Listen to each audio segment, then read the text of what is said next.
కేంద్ర కేబినెట్ ఇవాళ సమావేశం కానుంది. ఉదయం 11:30 ప్రధాని నరేంద్ర మోదీ అధ్యక్షతన ఈ సమావేశం జరగనుంది. ఈసారి ప్రత్యేక పరిస్థితుల మధ్య ఇవాళ జరగనుండడం, అది కూడా అత్యవసర భేటీ కావడంతో రాజకీయ వర్గాల్లో ఆసక్తి పెరిగింది. ప్రభుత్వం అధికారికంగా ఎజెండాను వెల్లడించినప్పటికీ విశ్వసనీయ వర్గాల సమాచారం ప్రకారం పలు అంశాలపై చర్చ జరిగే అవకాశం ఉంది. ఇరాన్ తన ఆధీనంలోని హార్ముజ్ జలసంధిని తిరిగి తెరిచిన నేపథ్యంలో ప్రపంచ ఇంధన మార్కెట్లలో మార్పులు వచ్చే అవకాశం ఉంది. చమురు సరఫరా పునరుద్ధరణ నేపథ్యంలో భారత్ లాంటి దిగుమతి చేసుకునే దేశాలకు కలిగే ఆర్థిక వెసులుబాటుపై కేబినెట్లో చర్చించే ఛాన్స్ ఉంది.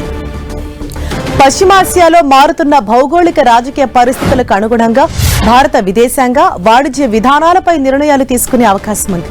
పారిశ్రామిక వృద్ధిని వేగవంతం చేసేందుకు, విదేశీ పెట్టుబడులను ఆకర్షించేందుకు కొన్ని కీలకమైన ఆర్థిక సంస్కరణలపై కేంద్రం నిర్ణయం తీసుకునే అవకాశం ఉంది.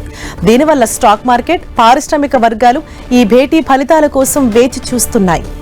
ఇక రాబోయే పార్లమెంటు సమావేశాలను దృష్టిలో ఉంచుకొని లేదా అత్యవసరంగా అమలు చేయాల్సిన కొన్ని కీలక బిల్లులకు కేబినెట్ ఆమోదం తెలిపే అవకాశం ఉంది. గతంలో ఇలాంటి అత్యవసర భేటీలోనే ప్రభుత్వం ఆర్టికల్ 370 రద్దు లాంటి సంచలన నిర్ణయాలు తీసుకుంది. భారతదేశ ఆర్థిక స్థితిగతులను, అంతర్జాతీయ సంబంధాలను ప్రభావితం చేసే నిర్ణయాలు ఇవాల్టి సమావేశంలో చర్చకు వచ్చే అవకాశం ఉండటంతో దేశవ్యాప్తంగా అందరి చూపు ఢిల్లీ వైపే ఉంది. ఇవాళ మధ్యాహ్నంలోపు ఈ భేటీకి సంబంధించిన అధికారిక వివరాలు వెల్లడయ్యే అవకాశం ఉంది.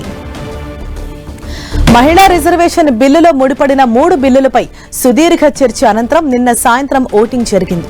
131వ రాజ్యాంగ సవరణ, డీలిమిటేషన్, కేంద్రపాలిత ప్రాంతాల చట్ట సవరణ బిల్లులపై ఈ ఓటింగ్ జరిగింది.